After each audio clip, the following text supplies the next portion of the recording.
So this is a prototype I started working on yesterday. You might remember these are old shelf brackets that were taken down from the workshop which we're changing. So these can just come off.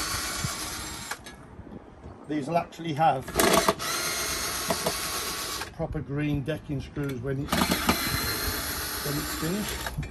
My trendy little Wilco drill, lovely little light drill that is, for light jobs like this.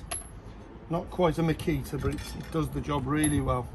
So I'll be refurbing those. They'll definitely get refurbed and be gorgeous. So this now is coming down here,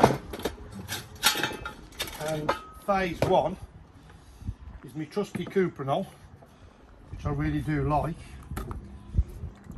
And this will have, it's already been treated by the manufacturers, but now I want to give it a treatment and a colour.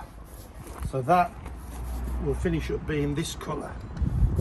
After 2 or 3 coats, it'll be well sealed, well protected.